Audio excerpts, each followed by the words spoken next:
Please.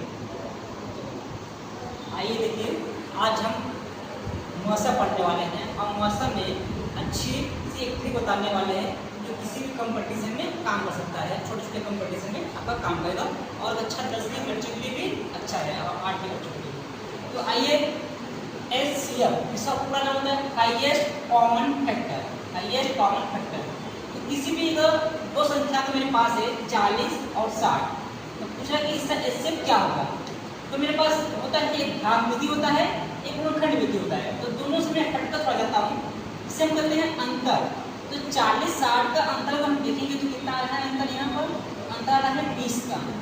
तो जो मेरा आंसर होगा या तो 20 होगा या तो 20 का गुणनखंड होगा। तो हम चेक करेंगे इन दोनों का अंतर 20 आएगा, चेक कर लेते हैं क्या 20 से दोनों मल्टीपल में है। तो एक इससे भी कट जाएगा, एक इससे भी कट जाएगा। तो अब हम कह सकते हैं कि दोनों से तो कट रहा है, तो ये मेरा ऐसे बनेगा, ये मेरा आंसर बनेगा। आइए कुछ यहाँ पे देखते हैं। चलिए, एक लिखा है 75 और 100। 100 और 75 का हम देखते हैं, इससे जो निकालेंगे तो मेरे पास 3 विधि, गुणनखंड विधि भी कर सकते हैं, भाग विधि से भी कर सकते हैं और हम अंतर का विधि भी कर सकते हैं। तो 25 से 100 का जो अंतर आ रहा है, अगर ध्यान से देखें तो 25 आ रहा है, तो हम 25 आंसर नहीं बनेंगे, चेक करेंगे। तो 25 पे 75 इससे कटा है, 25 24 से दोनों के टेबल में। चलिए आइए अगला क्वेश्चन देखते हैं। सर वो दूसरा करिए, चौथा दूसरा क्वेश्चन देखते हैं। 1082 1084 का HCF निकालना है। तो जब हम HCF निकाल लें तो मेरे पास विधि है गुणनखंड विधि, भाग विधि और मेरा नया विधि है होगा। इन दोनों का डिफरेंस भी निकाल लेंगे। तो डिफरेंस देखते हैं, दोनों नज़दीक है तो उनका डिफरेंस आएगा 2।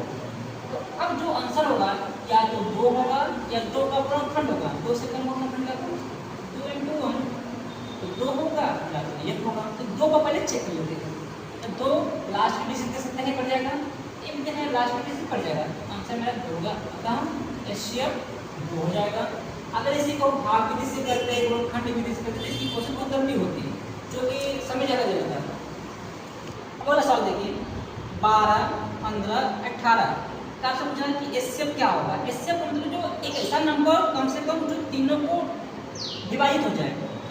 तो किसी भी जो नज़दीक नंबर होगा उनका अंतर लीजिए। तो मैं लेता हूँ अंतर यहाँ पर। तो 12 15 का जो अंतर आएगा वो 3 आएगा। तो मुझे समझ में आ रहा है, अगर ऑप्शन में हम देखें तो ऑप्शन में इसका जो आंसर है 3 होगा, एक तो गुणनखंड होगा।